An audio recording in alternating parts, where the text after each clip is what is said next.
Seeing it still off air. Okay, there we go. All right. Well, thank you so much for investing the time out of your busy day to just be here with us. We're really, really excited because one of our favorite presenters, one of the most popular videos, Myra and Jayson Calton, are here with us today, and they're going to be sharing some unbelievable strategies and secrets. We have a lot of questions that have flooded in prior to this webinar, so we're going to get those answered. And really, this is all about you. We want to just, we just want to add as much value to you as possible. And I said this after our webinar, guys. Your interview for the summit was my favorite interview, and it was just so much good energy. I think we extracted a lot of really great information, and I actually have a lot of emails that have been sent to me from people that have said that was such a great interview. And then I had one from a medical doctor in New York that was sent to me around 3 hours ago, and they were just raving about the presentation they watched from you because they purchased the summit package. So yeah, it was very, very cool. And I just want to thank you guys again so much for investing the time that you did to spend with all of us tonight. Well, you put together an amazing summit, and we were just honored to be a part of it. Yes. We also got amazing feedback from all of our followers about all the presenters that you had, and we are so excited to actually be here to answer more Q&A and see what people want to know a little bit more about. Yep. Yeah, that's fantastic. Well, I want to start it off because I'm kind of selfishly wanting to understand a little bit about, your experiences in the past and some of the ways that you guys have gotten all the wisdom that you have around nutrition, micronutrient deficiencies, all these major problems that people are facing. I mean, really what I think when I look at what you guys are talking about, your mission and your vision for healthcare globally, I mean, you're at the core of what is literally causing disease, what's causing major dysfunction in the body, whether it's people struggling from chronic headaches or fatigue or difficulty sleeping or some aching joints or whatever it may be. I mean, your message is at the core of solving a lot of these different problems that we're seeing in the 21st century. So the selfish question that I have was, how is it that you guys really started this expedition of traveling the world and learning from all these different cultures around the world? And I'd love for you just to share some of the gems that you learned from, just going to all these remote cultures that are living just unbelievable lifestyles.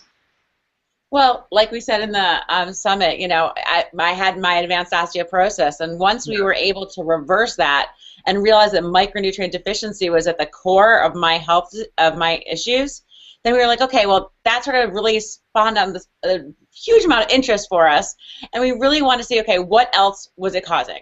So then the more research we did, we were like, okay, it's really at the base of all of these things. It is the one common factor that no matter what problem you're suffering from, you can find a micronutrient that you're likely deficient in, and becoming sufficient will reduce and eliminate that problem, which is the coolest thing, that it's in your hands. Yes. And like, once you realize that, it's like completely empowering. Yes. And that's really what we wanted to get across. So then we were like, okay, well, why isn't anyone talking about this? And are we the only ones that really know this? And why is it that nobody else in these other countries is getting these same diseases? And are we right? Is it micronutrient deficiency? So that's sort of the reason that we started traveling in the first place, to really see how other people in other countries were living, thriving when they were getting sick, and did they also have it at the core? Yeah, and we should state that we didn't go there with the idea of we're going to prove that micronutrient deficiency is kind of the core element to optimal health. What we wanted to see was what was the core element to optimal health. So we would go in first to the most remote areas that we could in a specific region, and then we would kind of backtrack from the remote to the semi-remote, and then to the urban areas. And we were able to do that over a period of a few weeks or sometimes a month or two. And so what we'd be able to do is we'd be able to look at the health of those remote people using their traditional diets and their traditional foods, and then how that health changed just as those individuals moved out to that semi-remote area. They started to change their diet, they started to change their eating habits, and then eventually got to those urban areas where the disease was really set in. And I think what was very clear to us, and one of the biggest things we got out of this, is that as you would imagine, as that eating changed, the one thing that changed in the food was that it was much more processed food. All the micronutrients were out of it. They weren't eating fresh things. They didn't have just caught that fish or just picked that fruit. These are things now that are many days old. Maybe they've been picked days or even a week ago, and a lot of the food has now been processed. And the disease set in so quickly. That was one of the biggest things we noticed, is that within even a period of a year or two, they would start, their bodies would change. The muscularity was really apparent, especially in the men. We tried to go back, we tried to go back to some of these communities a year later, even the really remote ones where we first started seeing people coming into their areas, and we saw the initial change from remote to semi-remote. We'd come back like a year later to see what's happened, and it was really disheartening. Wow. Was to see a people who we saw thriving a year prior, to going in and seeing the kids with candy pops and the elderly eating, drinking soda cans, and it was really bad just to see how quickly, and then all of a sudden they'd say that they didn't really understand quite yet what they're like. Yes, we have cancer now. Well, you guys understand where cancer is coming from. Well, we started seeing it when we started eating bread. We know that the white bread roll came last year, and now we're all fat and have cancer. Wow. And it was that obvious. Literally in Papua New Guinea, they could say two things that came to their community within 5 years, and how the cancer rates had just skyrocketed. And those two things were a Coca-Cola factory had moved in, and the second thing was white processed bread. Yeah. What's surprising to me is, whenever I just got back from Sri Lanka, and just in the south tip of India, and I was so blown away with how many Coca-Cola little tin advertising there was in these remote little it was just kind of hole in the wall convenience stores, but Coca-Cola was everywhere. It was insane, and I just couldn't believe that. It was look at how great and lush this country is, and yet you're drinking Coke. It's and it is brand new to them. It's just like a new toy that they love to have, and they think it makes them more prosperous, and they look like they have more money because they can afford this. And yet what they're doing is they're really getting rid of the things that are healthy, that they're growing, that they used to have, that made them healthy, and they're trading them away for this junk. Yeah, and of course it's so addictive too. They can't really help it. As well as I do that this sugar so addictive, and they're not used to this at all. So you think it's addictive for us who are exposed to this type of high octane sugar content. For these people, they've never had anything like this before. And just before I forget too, if anybody's listening right now and is really interested in learning more, because we can't obviously go into it too much, this whole journey that we did is called the Calton Project, and they can find more on our website at caltonnutrition.com. And so a lot we have of photos. some photos in there, and we have a little kind of synopsis of the travels in there as well. Wow, that's great. The Calton Project. Yes. And it's an ongoing project. Like Mira said, we're going to be going back out again in 2020, and we're going to go around the world again another 3 times and go revisit these cultures again. But the sad thing is, like she said, fewer and fewer. I would say, who knows what will happen, but within 20, 30 years, there's going to be just a small handful of these tribes even left. It really is. It's diminishing so quickly and disappearing so quickly. And it's not just Coca-Cola. We actually went to Bali, God, it must be many years ago now, and they actually had a school that had McDonald's uniforms. Completely sponsored by McDonald's, your school. And I was like, really? Wow. I'm like, obviously that's what they're feeding them, and they're now going to be brought up in this culture that thinks that McDonald's is the best thing because they're giving them education. Yeah. The thing that I think is so sad about this whole the direction that the world is headed in is this whole concept of epigenetic, predispositions. Because, if you eat a certain way as an adult and then you have a baby, your kids are going to be, way more susceptible to certain diseases. And, when I saw the stats that children, born after 2002, that 1 in every 2 of them will have diabetes, that's crazy. But it's so true because, look at all the crap that they're eating. And I had this consultation, it was really cute, with this, this Spanish woman, And she said, I'm having so much gas, I'm having so much burping. She's like, I really want to get married. And she's like, but I feel embarrassed. And she was explaining to me this story. And I was like, well, give me your history. She'd been on a ton of antibiotics, and all she eats is like, the kind of processed type foods. Like, she loves her sodas, she loves her breads. I'm like, you're feeding bad bacteria. I'm like, this is exactly why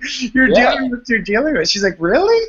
But it's just it's so true. It's insidious. It just kind of bleeds into the society, and even people that think they're healthy are still doing things that are really not so healthy. Not at all. And that's one of the things that we started focusing on when we were traveling. We were like, okay, so what are the habits of the healthy cultures, and what are the unhealthy habits of the unhealthy cultures? Yeah. We started writing them down, and that's sort of where we pulled a lot of our information. And then when we looked at those healthy and unhealthy things, we started realizing that all of the bad habits were really micronutrient depleting habits. Right. And once we started looking at that, we're like, oh, medications. All of these communities buy a lot of medications. Oh, well, they all rob you of your micronutrients. Yes. And there's a lot of smog, and there's a lot of smoking, and those things rob you of your micronutrients.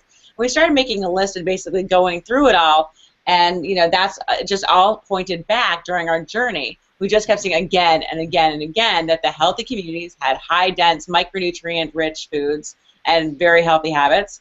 And then the other communities were depleting their micronutrients all day. So everything on the trip just kept pointing back to what we had seen with my health. And so that's why we want to go back so much, because we just want to continue the research on that. Yeah.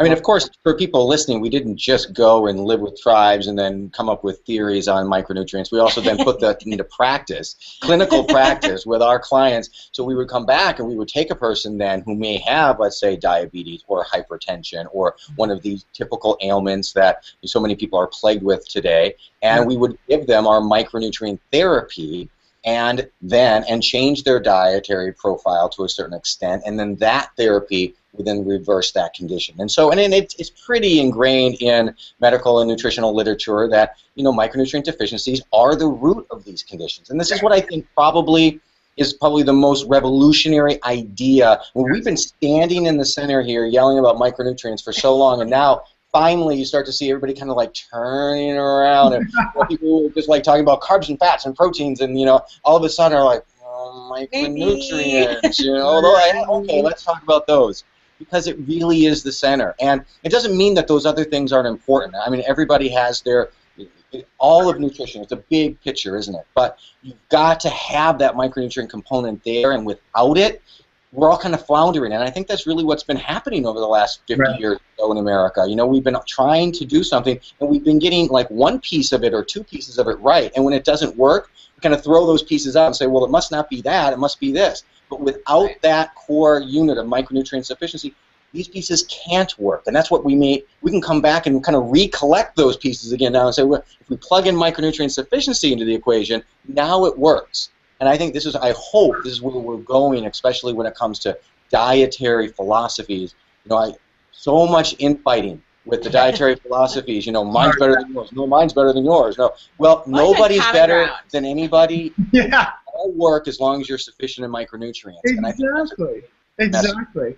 And we're going to get to some of the questions that came in via Facebook, but if you guys, all the attendees here, if you just want to click the chat box, you can actually put in questions into the chat box if you're interested in asking questions. I've got a stack in my brain that I could probably, be sitting here for the next 10 hours, but I'd love to listen, just hear from you guys as well. So, it's interesting that you said that, because I know there's a research article that I read that where a medical doctor had studied micronutrient deficiencies in different diseases, and he published it in the Journal of the American Medical Association. In the conclusion, he said that he considers it medical malpractice to not be looking at micronutrient deficiencies in your patients. And yet, how many doctors are looking at micronutrient deficiencies? It's insane. I look at it's like, one other thing is that I look at my intake forms, and sometimes people are drinking, 1 or 2 glasses of water a day. and they're like, oh, I'm suffering from fatigue, etc. I'm like, oh my God. But their medical doctors are putting on all these medications, or their holistic doctors just throwing a bunch of supplements at them, when some of these basic things, you know, you have to understand micronutrient sufficiencies. You have to understand, you know, basic hydration, getting good sleeps at night, these basic things that will just transform people's health, you know? Yeah, and we talk about this actually in our new book that we're just finishing now, but we talk about the fact that doctors should be ordering more micronutrient testing and all the different types that they are. I know that you believe in SpectraCell, as do we. Yes. Because it's really important to see not only do you have enough in your blood, but where is it coming from, and is it functioning properly in your body? Yeah. So that's something that a lot of people, I think, will be should be asking for from their doctors. Right now, most physicians will do maybe calcium, vitamin D, B12, iron. I think that's pretty much it. Yeah. So you really have to tell them that you're interested in a much more thorough test. Yeah, I mean, the tests that we run, you know, look at 30 plus micronutrients, which is unbelievable. I think it's like 35 or 36 micronutrients. So, and then it goes into way more depth, you know, into other things as well. But I mean, it is really important to get analytics. And I was sitting down to dinner with a guy who runs this $200 million company, and he was just talking to me about how one of his friends is working with all these billionaires. And he's like, the way he broke into that market is he said to the billionaires, he goes, I can prove to you that I could take around 3 zeros off your net worth in the next 6 months, guaranteed. And they're like, I don't believe you. There's no way. And this lawyer would actually show them how he would be able to completely undress their, you know, their corporate structures or whatever, and expose how like little, you know, that they truly understood about how healthy they were financially, or their structures were flawed, etc. And that these tests show these analytics as well. It shows how, like, you know, truly at the core, how unstructured you may be. So really, really brilliant point there. And so I don't want to keep cutting you guys off because it's all about you. But please, like, you know, continue with the whole, you know, conversation of how people can truly, you know, address this problem for good. And I think we talked also about how really scammy the supplement market is out there, and really how a lot of the supplements out there are actually creating toxicities in the body. You know, I'd love for you guys to talk a little bit about that, and then the sufficiencies, how to actually create true sufficiencies, and then I'll get to some of these questions in Facebook, and I know we've got some questions coming in here. Judy's got a question, and if anybody else has questions, please put them in the chat box. Sure. Okay. Well, I guess we'll start with which questions do you want to start with? Well, I mean, so let's just talk a little bit about micronutrient sufficiency. So let's say that you're buying into this micronutrient sufficiency concept. So how do you become micronutrient sufficient? What are the steps? What do we have to do? So we've written 2 books before this one that we're going to be turning in very soon. The new book's called The Micronutrient Miracle, already for pre-sale on Amazon if people want to pick it up. Nice. First one was Naked Calories, talking about how our foods have been stripped of those vital micronutrients, and so we're left with naked calories.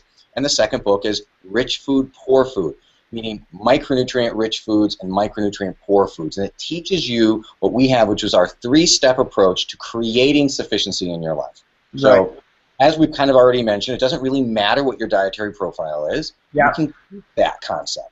What we want you to do is add these steps to it. So the first step is to what we call switch to rich. So we want you to really switch to what we call micronutrient-rich foods. And this is an important point.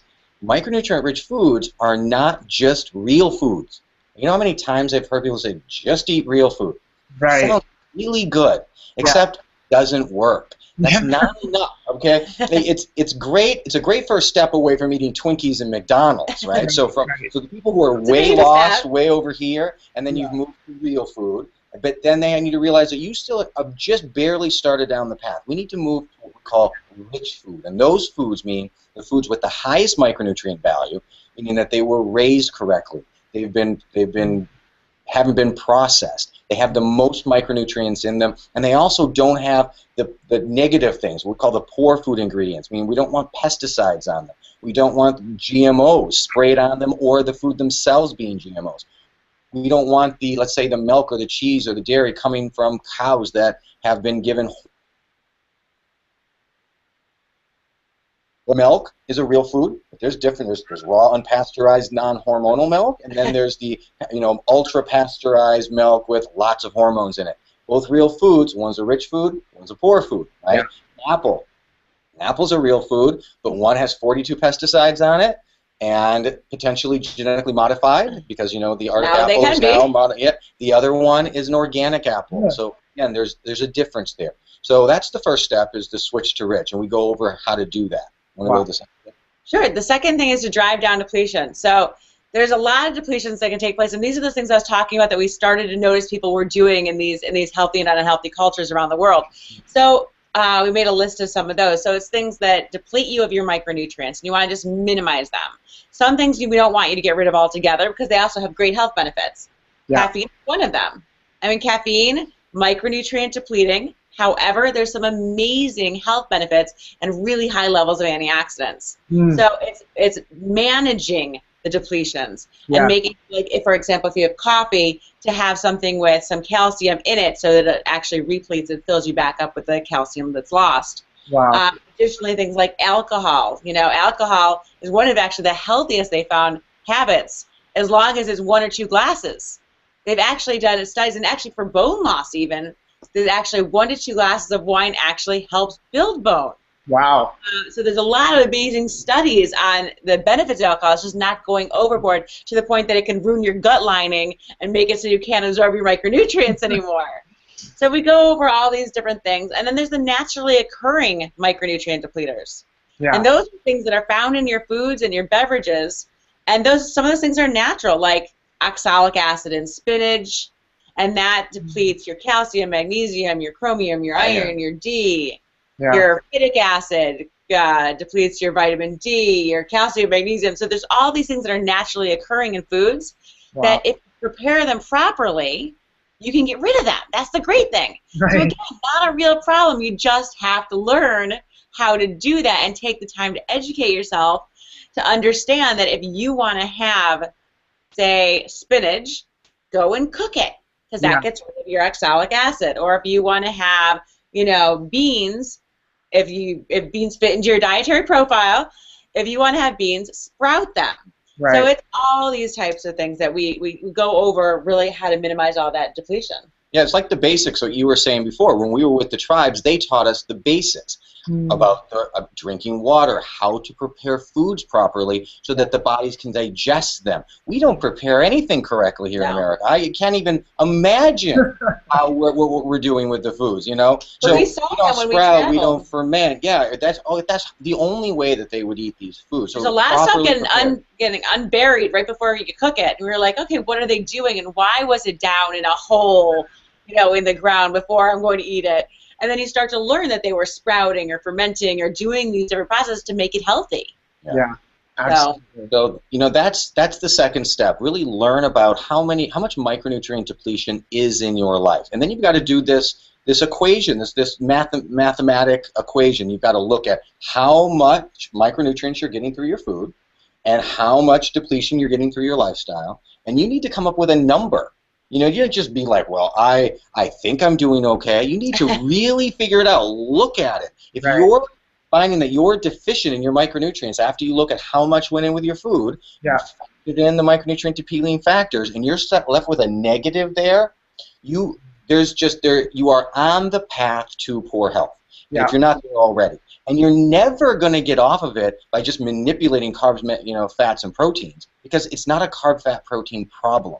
It's a micronutrient problem. And one thing I will say about proteins is that proteins are really, really important. Yeah. As are fats. Carbohydrates, not so much. Sorry. But, Sure.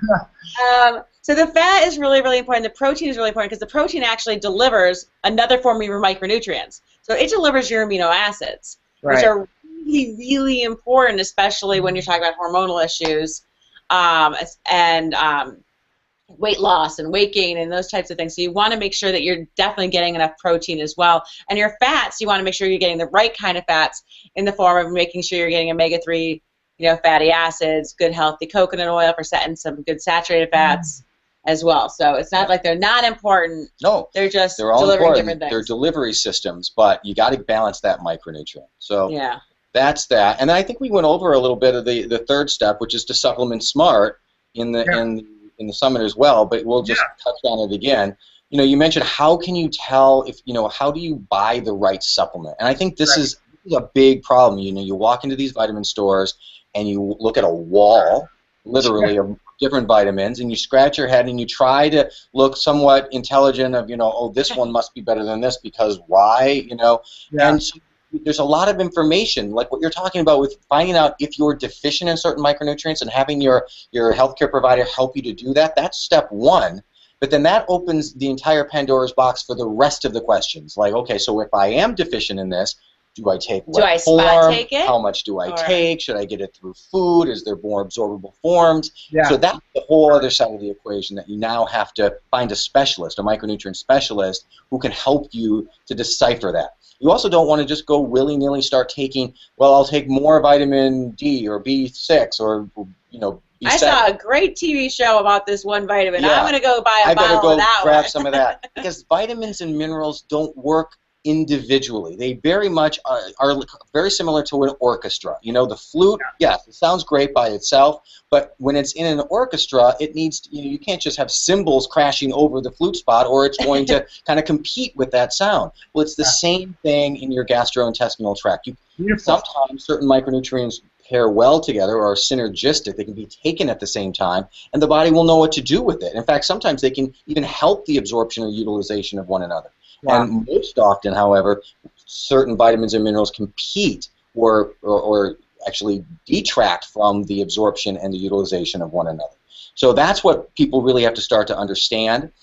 There's a whole science of what's called micronutrient competitions or antagonisms out there for people to start to learn. But if you can just start to understand that you don't want to take every vitamin and mineral basically that's essential and throw it into one pill and take it. Because no food does that. Why do we have the idea that you can just take every single thing and cram it into one pill and then take it and then it's just going to magically all disperse perfectly?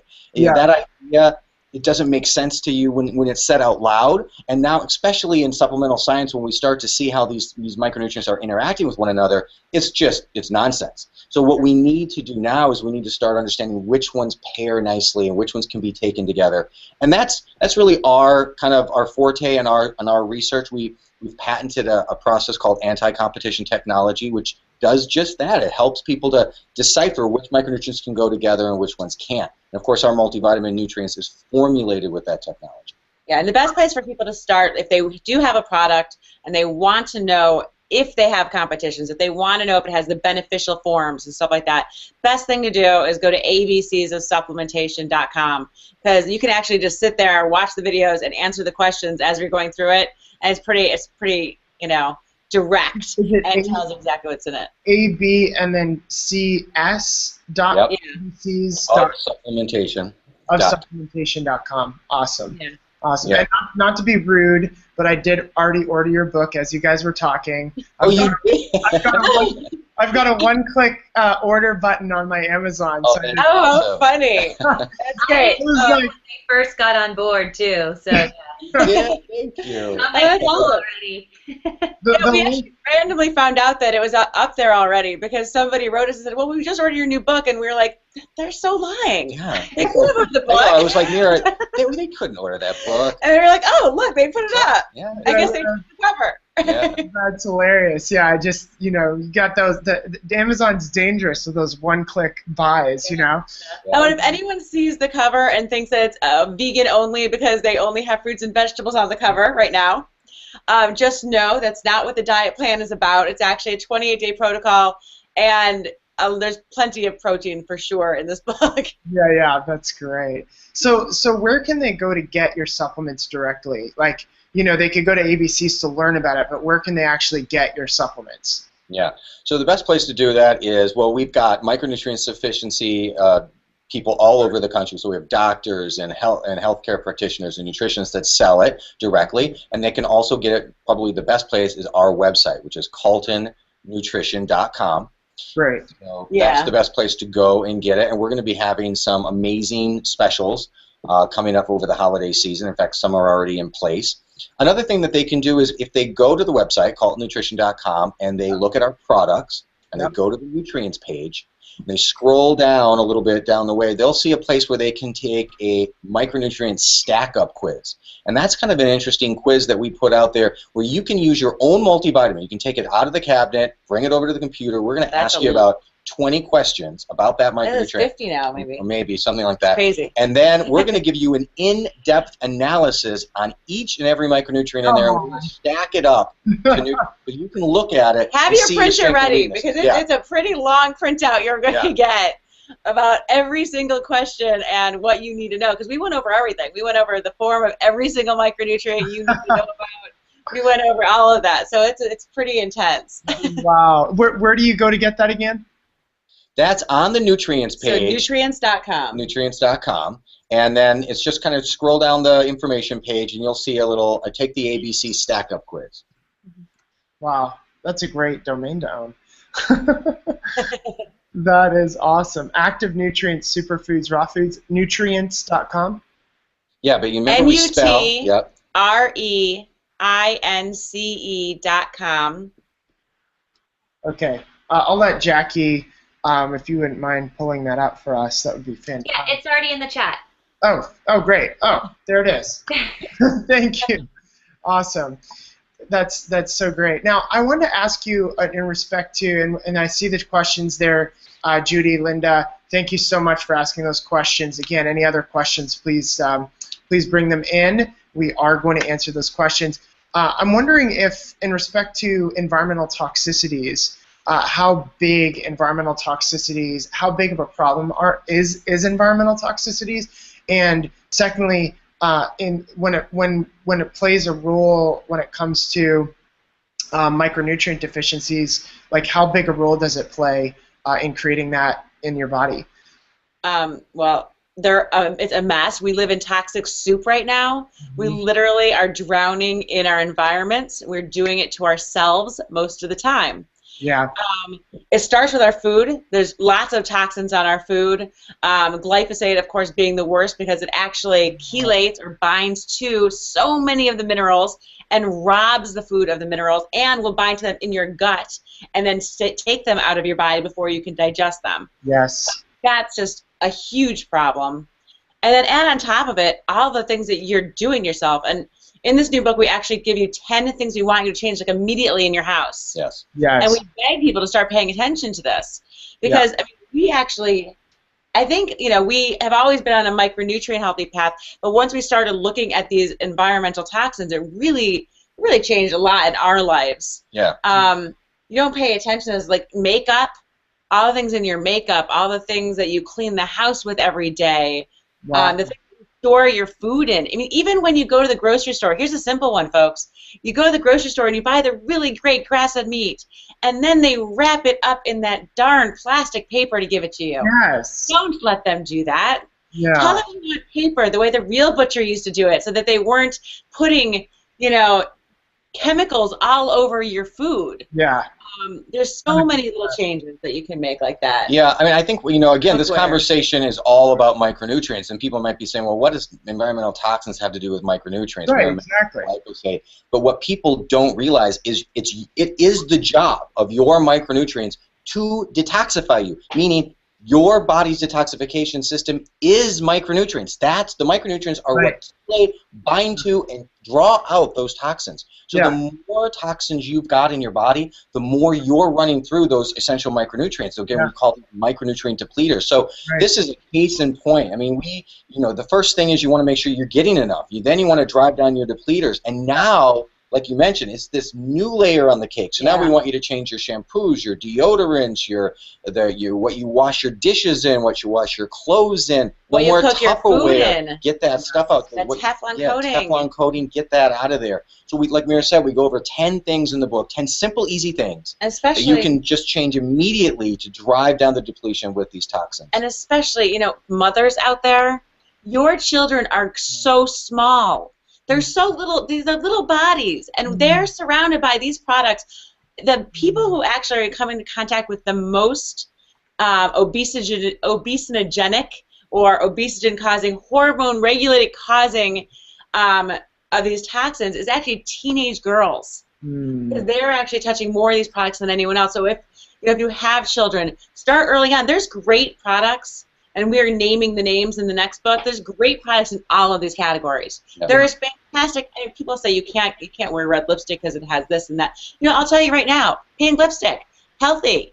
I mean, there's every single thing that you use now. There is an easy swap for. It doesn't hurt. Yeah. It doesn't have to be difficult for you to do, and you might find that you actually really like some of these products better. Yeah, it was an easy swap for us. I was kind of skeptical at first.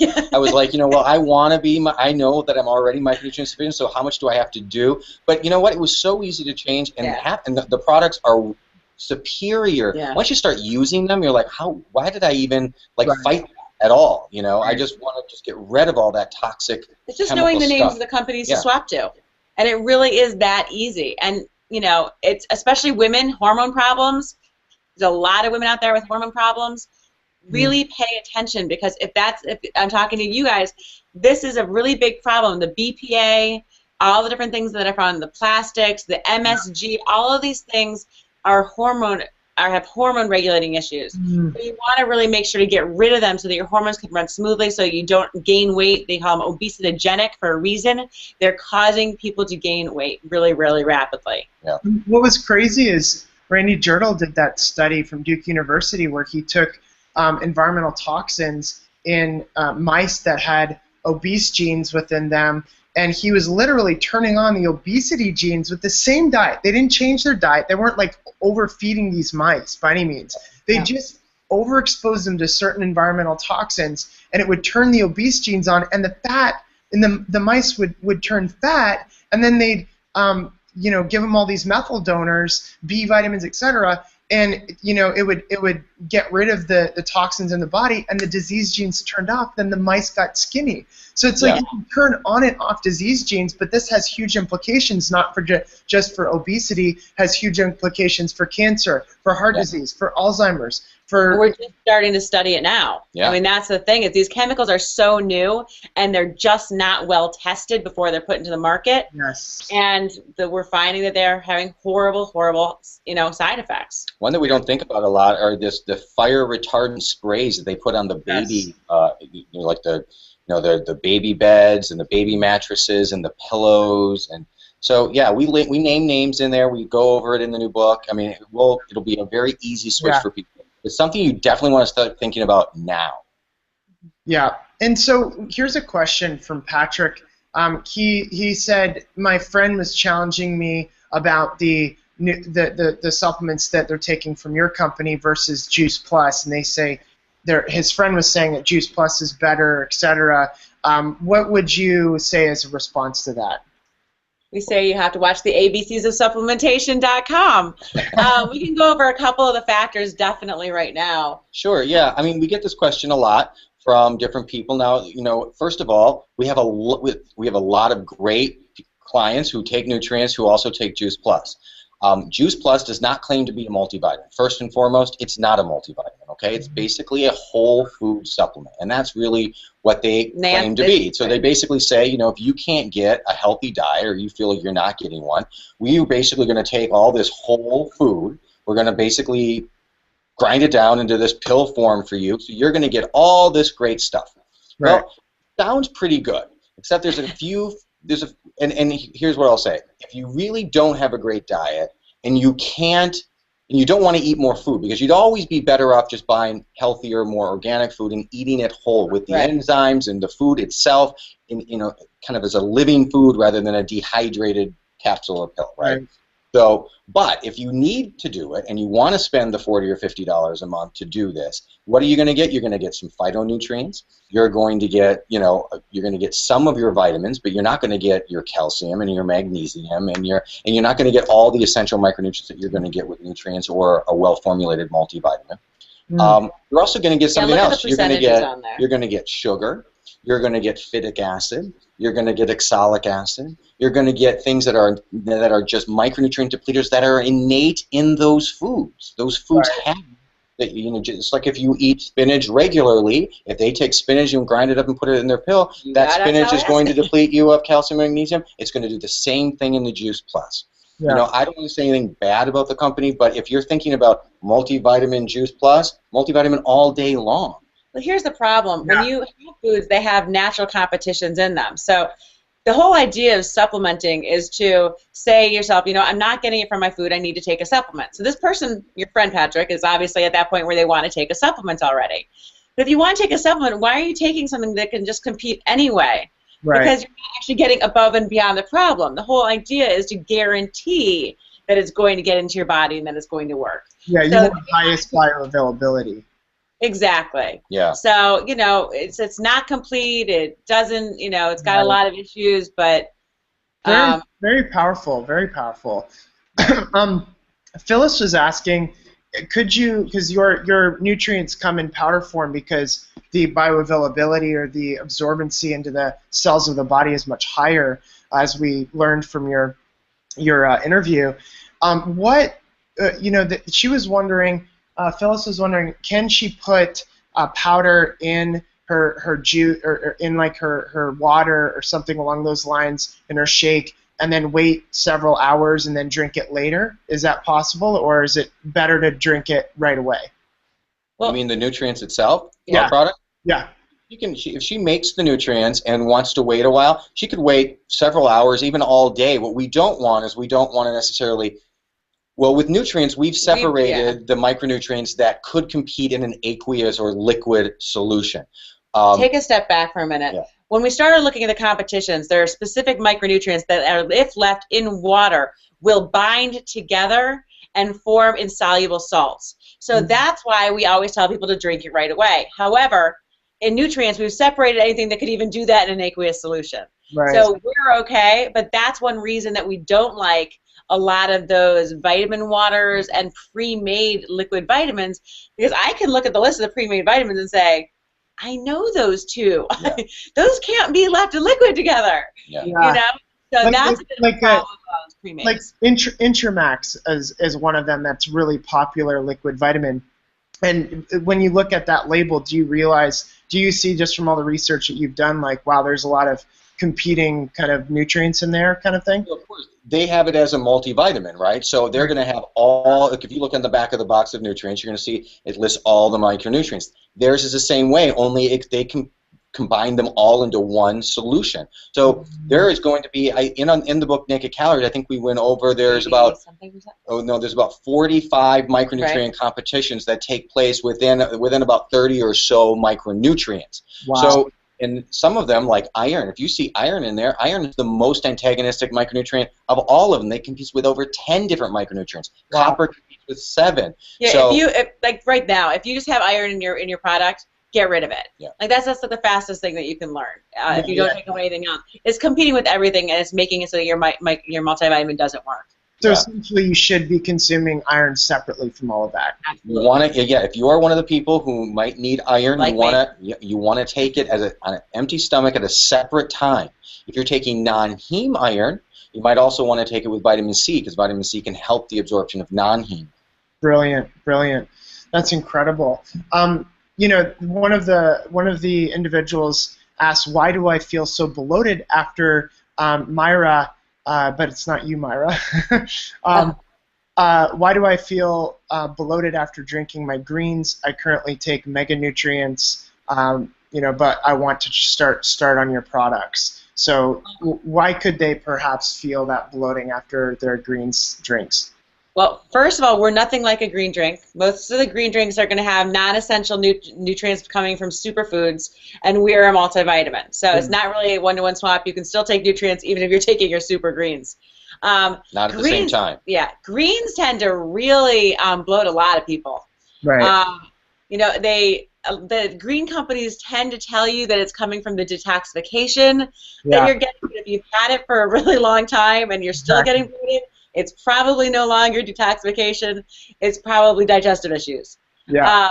I say listen to your body. If you're really getting bloated and uncomfortable, it's probably not a good fit for you in the long run. Yeah, I noticed, I took a look at the label on that particular product, and it's a combination of, I don't know, about 5 or 10 different superfood type things. And again, look, going back to, again, our basics that we learned with the tribe.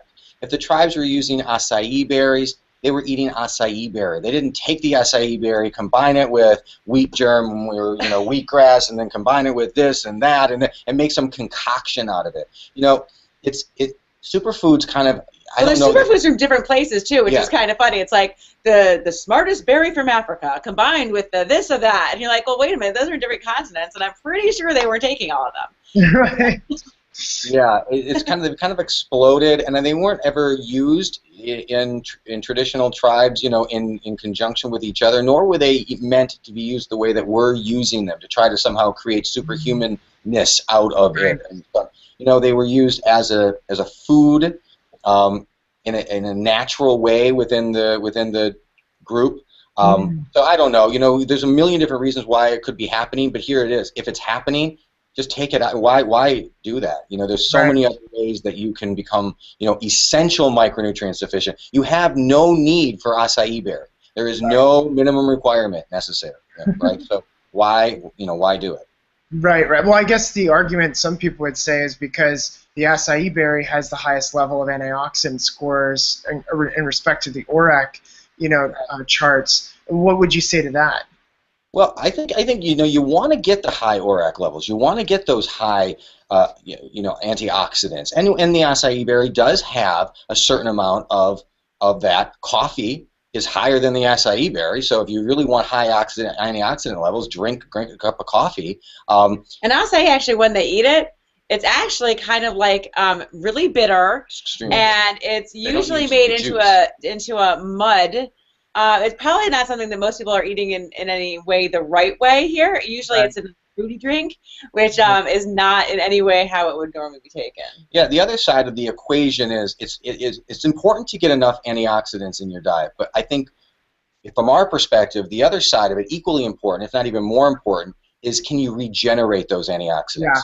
So it's about making sure you have enough of the alpha-lipoic acid, which is the regenerator of the antioxidants. Because once that antioxidant is used, it's basically just kind of dead, unless alpha-lipoic acid comes in the game, and then it will regenerate it. And so, and I would again kind of lean you towards getting essential antioxidants like vitamin C and vitamin E, and again the alpha-lipoic acid, the king of the antioxidants, and glutathione. And there's nothing wrong. There's nothing wrong with superfoods. But all we would say to that is that there's a lot of things you're not going to get from superfoods that are also essential. Like, I mean, liver is a superfood. I think liver is a fantastic superfood. Yeah. I would highly suggest eating liver. If you really want the highest micronutrient value type foods, go eat some liver. That's hilarious. Pate. I love it. That's fantastic. I put it in my meatloaf. Well, I actually grind it up and put it into meatloaf, and no one ever knows it's there. That's so funny. And it's super high density nutrient-wise. Of course. Oh my gosh. Well, Judy's got a question. Speaking of glutathione, she says, "Is it true that white asparagus has the most glutathione of any plant?" Yeah. Asparagus is the highest of all of the plants, but. Yeah, sulfur-based foods like garlic, onions, they're going to do very well. Brussels sprouts. But whey protein. But whey protein is by far your best. There isn't anything that even comes close to it. It's how you want to get your glutathione, and the precursors for your body. What is it, like isoglutathione something? There's isoglutathione, there's L-lysine, L-cysteine. These are all going to be important cofactors for creating. And I don't know if it's the white has any more than the green. I haven't found any answers about that. All I know is that the white just doesn't have chlorophyll and it's grown inside, and that's why it's white. So that's an interesting aside. And there's also purple asparagus, but the purple asparagus is really weird. And if you're looking for the best asparagus, don't buy the purple, although it's pretty, because it's actually much higher in sugar content. Right. So, That's probably why people love it, right? Addicted to sugar. It's interesting what you said earlier, because I noticed when I started to increase people that had a high toxic burden, they came back micronutrient deficient in glutathione. So we increased their glutathione levels through several different strategies, some you just mentioned. And what I found was on post-test, around 4 or 5 months later, their glutathione levels were the same. And I was like, how could this be? And I called up my friend who's been researching glutathione for years at the University of Kentucky, Boyd Haley, and he was talking to me about brilliant PhD was talking to me about how when you increase certain micronutrients, because the body's so deficient in it, it's finally able to start using those micronutrients, and it's like burning even more of the micronutrients because it's actually able to do its job. So 3 months of creating sufficiencies oftentimes isn't enough, and you have to do it for quite a long time in order to create those sufficiencies. What would you guys say to that? No, I think that's fantastic. I mean, the body is like really incredible. I think, if you're in a drought and you get water, you really want to drink. Right. You're like, I'm really thirsty. Yeah. And it's the same thing. Your body's like excited because it finally has a way. I mean, I didn't test my levels, and I wish I had been taking a spectral cells test during the process of healing my bone density. Yeah. So I would like to see maybe, the body is amazing. So it may have shown that I still didn't have enough calcium, or might have shown that I didn't have enough magnesium still, or enough vitamin D at that point, even though I was growing at that rate, because it probably was using it very rapidly to build my bone back. Yeah. So I'm sure there wasn't a lot of it sitting around in my blood, having a party. So.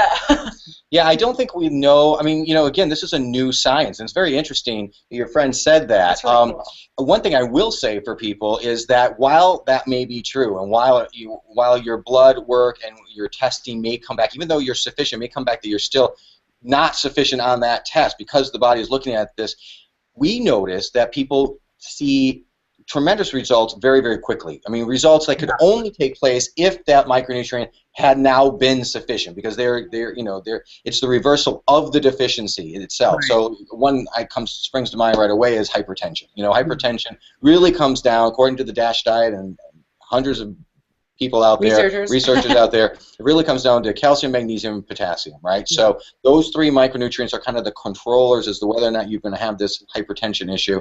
And if we see people coming off their hypertension medications within a few weeks of becoming sufficient in these 3 micronutrients, and so did the researchers themselves. So it can happen relatively quickly. Something like an osteoporosis, I don't know how fast we could reverse it completely, but I'm thinking around a 2-year mark is probably going to be, about the speed you should expect if you're doing everything perfectly. Right. Yeah, people have been right back, and their DEXA scans are already better after 4 months. Wow. So, I mean, that's pretty exciting news. Wow. But also, digestive issues are another one that we see things like almost immediately. Wow. And energy is probably the fastest. Question: If somebody comes back with, like, say, severe deficiencies in like 5 micronutrients, do you guys think that it's wise to just focus on taking supplements for those specific micronutrients, or do you think holistic, supplementation, global increase in antioxidants, in vitamins, minerals, B vitamins, etc., is a solution? What would you say to that? Yeah, raise everything, right? So we only believe in giving you the bare minimum, what's called the RDI, or the DV if you look on food, right? So this is the daily value. This is just the bare minimum that you need. We believe that you should get that through your supplement, and then you should have food on top of that.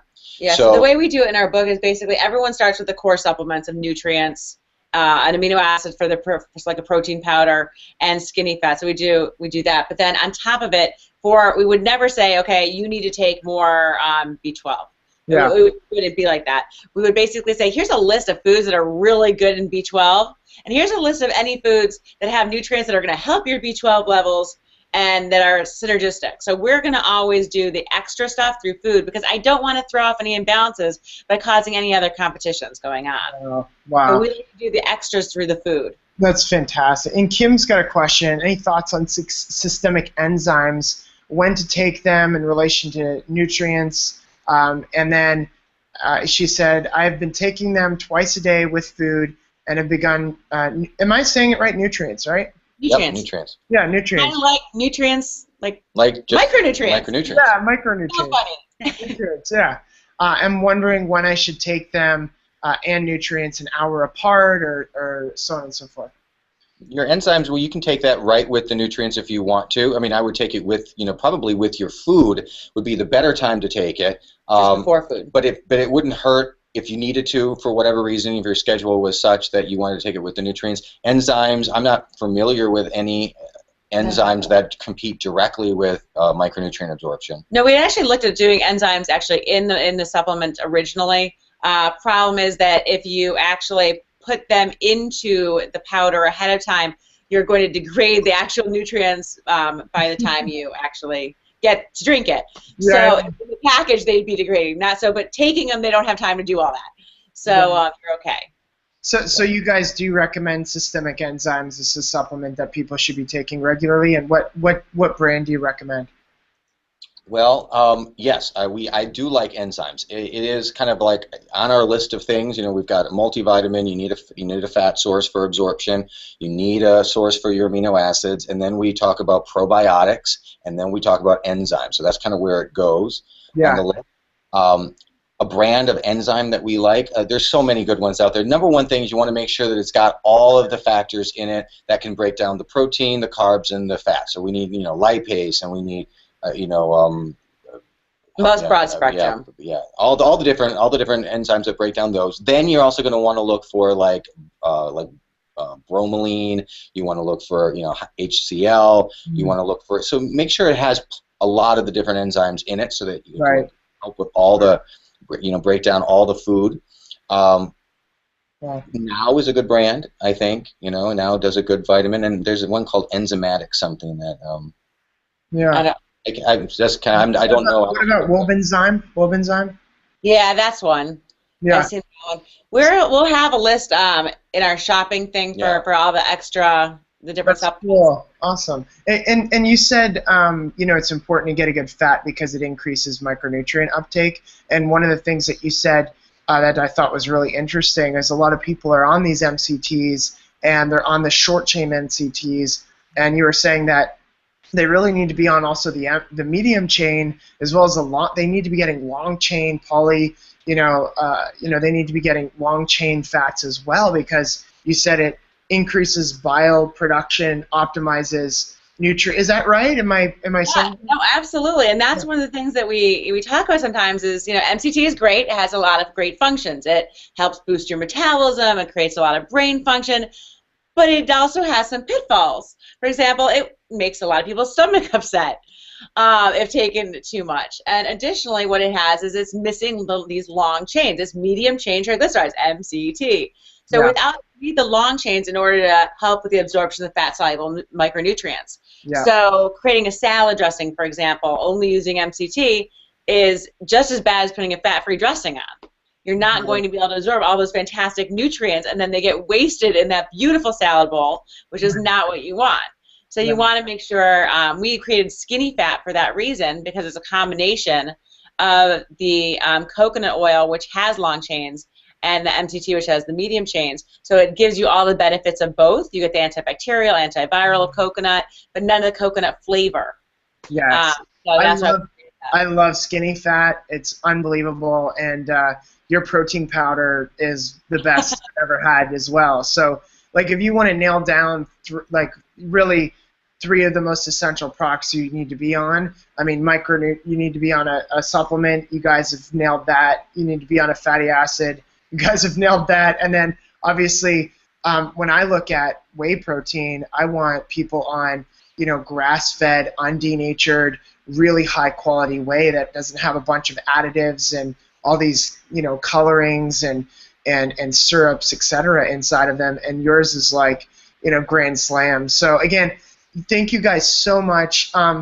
We do have this video as well as 33 plus of the other people, high-performing individuals that I've interviewed that you can get for $79 if you just go to highperformancehealthsummit.com, and you can click on those links. There's going to be emails going out. You can check out what we call the digital access pass and get access to all these videos, plus the transcripts, plus the resource documents, plus summary documents. Can you believe somebody read all of those documents, literally 700 plus pages, and created summary documents for you so you cool. can get the best information possible out of this? Unbelievable. And then, thanks to Mira and Jayson, we've got bonuses and different discounts that they've given you. When you get into the back-end portal, you can get access to all of that. And then we've got so many bonuses from all the guests that are just insane. So again, check that out. But ultimately, we just want to thank Jayson and Mira here for just investing the time that you guys have into just sharing your wisdom and your knowledge to us. It's been an amazing privilege and pleasure to be able to just be able to help get this message out there. And I just want to continue to partner with you guys because I think synergies are so important, and this world needs this message. I'm so happy about this book. So definitely check out that book on Amazon. We do have the link inside of the chat box. Any last words, guys? Just thank you. Yeah, thank you for so all much. that you're doing for everyone. Your heart is so in the right place trying to get this information out, and it comes through, and we just love that you get it. Yeah, and so absolutely. It's awesome. So impressed with your work. And if anybody watching right now has other questions, they're sleeping tonight and they think, oh, I forgot to ask that question, just email us. We'll be happy to answer them for you. Awesome. Well, guys, thank you so much again. Appreciate it. And Jackie, thank you so much for just being my partner and helping with all of this. Jackie's been behind the scenes. All of the web pages that you see, that's Jackie. She created all of them, the design, putting the videos up, connecting with speakers, organizing all of this. So again, Jackie, thank you so much. Really, really appreciate it. And I hope you all have an amazing night. Very excited. My firstborn child just had his first birthday today, so really excited about that, and had his birthday party right before the call. We fed him we made a cake out of berries and blueberries and raspberries. So it's like lovely. Fantastic. Nice. he was like eating them with his hands, and my wife's parents were like, could we please get him a cupcake for his first birthday? And we're like, hell no. Good That's for you. awesome. That's great. Stick to your gun. Yep. Thank you again. Well, thank you. Bye. Bye. Bye-bye.